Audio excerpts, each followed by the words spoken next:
శిష్యుడు అంటే ఎవరంటే గురువును వెంబడించేవాడు, గురువుతో ఉండేవాడు, గురువు అడుగుజాడల్లో నడిచేవాడు. యేసు ప్రభువుకు భక్తులు అక్కర్లేదు. ఎవరు కావాలో తెలుసా? శిష్యులు కావాలి.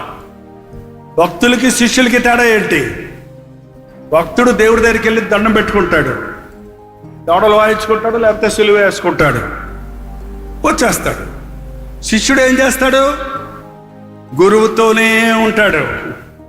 యేసు ప్రభు మనల్ని ఎందుకు పిలిచాడంటే ఆయనతో సహవాసం చేయడానికి, ఆయనను అనుసరించడానికి, ఆయన ప్రణాళికలను నెరవేర్చడానికి ఈరోజు మనుషులు కావాలి. ఆయనకి దూతల్ని కోరుకోవటం లేదు, సువార్తను చెప్పడానికి మనుషులని కోరుకున్నాడు.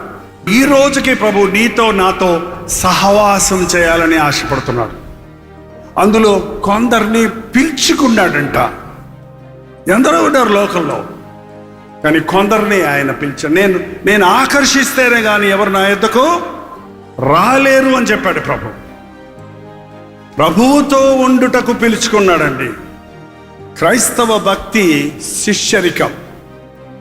వాక్యము, ప్రార్థన క్రమ పద్ధతిలో చేసేవారు దేవుడితో సహవాసం చేసేవారిగా ఉంటారు. అంత మాత్రమే కాదు, ఎందుకు ఆయనతో ఉంచుకుంటున్నాడు? ఒక్కరోజు 2 రోజులు దేవునితో సహవాసం చేయటం వేరు.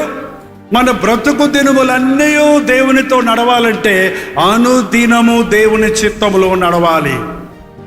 అన్ని విషయాల్లో ఆయన యొక్క నడిపింపును, ఆయన మనస్సును ఎరగాలి, ఆయన ప్రణాళికలు ఎరగాలి, ఆయన దగ్గర మనం నేర్చుకోవాలి. ఒక యవనస్తుడిగా నువ్వు ప్రభుతో ఉంటే సాధిస్తావు. ఒక కుటుంబంగా నువ్వు ప్రభుతో ఉంటే ఫలిస్తావు. నీవు ఎంతమంది ఎన్ని భారాలు, సమస్యలు, కష్టములు వచ్చినా ప్రభువు మనతో ఉంటే, ఆయనతో మనం ఉంటే, ఆయనండి చేసేది మనం కాదు. సమస్తమైన ఘనత మహిమ దేవునికే చెందునుగాక.